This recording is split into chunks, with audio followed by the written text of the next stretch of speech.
Assalamualaikum warahmatullahi wabarakatuh. Perkenalkan, nama saya Rina Puji Lestari dengan NIM 401180298 dari kelas ESH. Saya dari kelompok 1 akan mempresentasikan mengenai manajemen kas.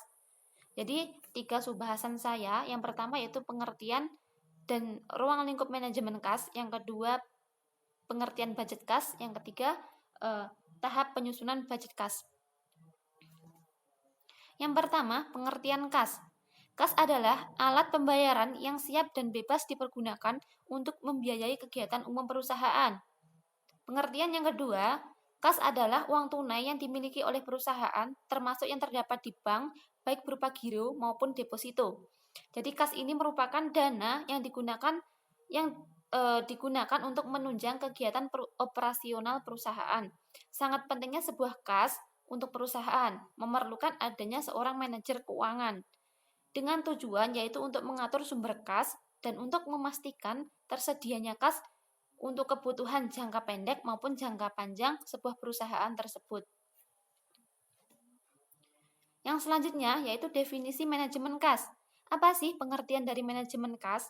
Kita ketahui bersama bahwasanya manajemen merupakan suatu kegiatan untuk mengelola, mengorganisasikan, dan mengatur supaya sebuah tujuan itu tercapai secara seefektif dan seefisien mungkin.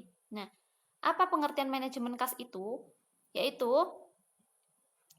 manajemen kas ini memberikan alat kepada manajemen agar suatu organisasi berfungsi dengan menggunakan kas atau sumber daya likuid yang dimilikinya secara tepat dan juga efisien.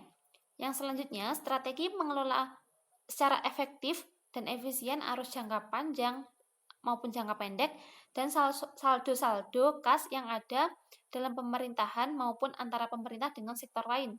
Yang ketiga, merupakan kumpulan kegiatan perencanaan, perkiraan, pengumpulan, pengeluaran, dan investasi. Jadi manajemen kas ini adalah suatu kegiatan yang mengelola, mengatur, dan mengondisikan bagaimana kas ini termanajemen dengan baik sehingga kegiatan-kegiatan operasional perusahaan itu mampu dijalankan dengan adanya kas yang demikian itu secara baik dan efisien, seperti itu. Jadi perlunya sebuah manajemen kas itu supaya keberlangsungan perusahaan itu tetap berjalan gitu. Kemudian kita masuk kepada fungsi dan tujuan manajemen kas. Yang pertama ada fungsi. Apa sih fungsi dari manajemen kas ini? Apa sih pentingnya dari manajemen kas ini? Yang pertama yaitu merencanakan, mencari, dan memanfaatkan kas dengan berbagai cara agar penggunaannya maksimum. Jelas, kita ketahui bahwasannya tujuan manajemen ini adalah untuk mencapai tujuan agar efektif dan efisien gitu. Kemudian tujuan dari manajemen kas ini apa? Yang pertama yaitu menyimpan seminimal mungkin saldo menganggur dalam sistem perbankan dan menekan seminimal mungkin biaya yang terkait dengan pembiayaan saldo pada sistem perbankan. Yang kedua, mengurangi risiko operasional, risiko kredit, dan risiko pasar. Yang ketiga, menambah fleksibilitas dalam cara pemerintah menentukan waktu penerimaan kas pemerintah dibandingkan dengan pengeluaran kas pemerintah. Jadi, maksudnya pemerintah di sini yaitu perusahaan. Jadi, tujuan dari manajemen kas ini yaitu mengatur agar lebih fleksibilitas arus kas masuk itu lebih besar daripada arus kas keluar gitu. Kemudian yang terakhir adalah mendukung kebijakan keuangan lainnya. Yang selanjutnya saya lanjutkan yaitu mengenai tujuan-tujuan manajemen kas. Yang pertama yaitu manajemen likuiditas. Jadi dari awal sebuah perusahaan itu mengetahui tentang kewajiban-kewajiban yang harus diselesaikan saat kewajiban itu jatuh pada tempo, misalnya utang dan sebagainya.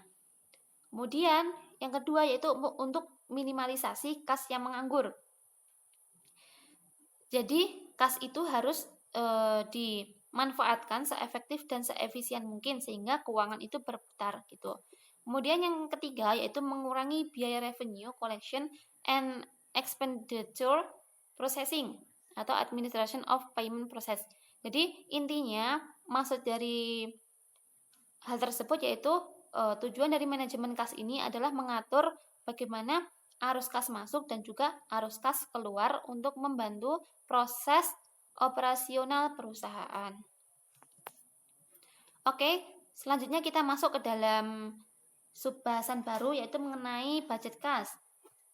Jadi, budget kas ini apa sih? Budget kas merupakan alat penting dalam sebuah perencanaan dan pengendalian keuangan usaha, karena di dalamnya terdapat estimasi penerimaan dan pengeluaran kas untuk periode tertentu di masa datang, sehingga akan bisa diketahui kapan perusahaan dalam keadaan defisit atau surplus kas, serta kapan perusahaan bisa memperoleh laba dan menjamin likuiditas usaha.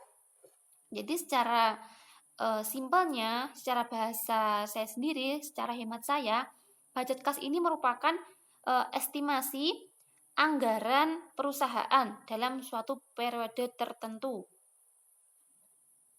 Ya, jadi kita bisa mengetahui tuh dari anggaran kas dari awal, kita bisa mengetahui kas ini kurang atau lebih dalam operasional perusahaan seperti itu. Kemudian tujuan dari budget kas ini atau anggaran kas ini adalah untuk memantau kondisi atau keadaan kas perusahaan secara terus-menerus. Bukan hanya itu, penganggaran kas juga membantu dalam mengukur keberhasilan atas target yang sudah direncanakan sebelumnya. Jadi intinya kita itu merencanakan penggunaan kas ke depannya itu untuk apa dan bagaimana, seperti itu. Jadi perlunya penyusunan budget kas ini, kita itu bisa mengetahui kira-kira kas kita ini kurang atau lebih, bagaimana pemanfaatannya, seperti itu. Jadi pentingnya memanajemen kas di awal bulan itu untuk sebagai bahan evaluasi juga. Target saya bulan ini tercapai atau tidak, seperti itu. Nah, kita masuk ke subbahasan terakhir, yaitu bagaimana tahap penyusunan budget kas atau anggaran kas. Yang pertama yaitu tentukan arus kas masuk ke perusahaan dalam sebulan.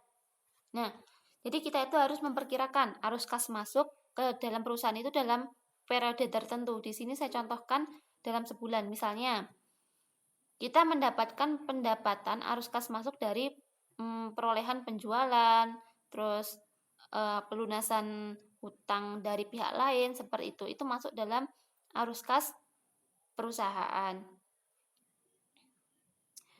Jadi pentingnya sebuah kas, manajemen kas atau anggaran kas setiap bulannya itu,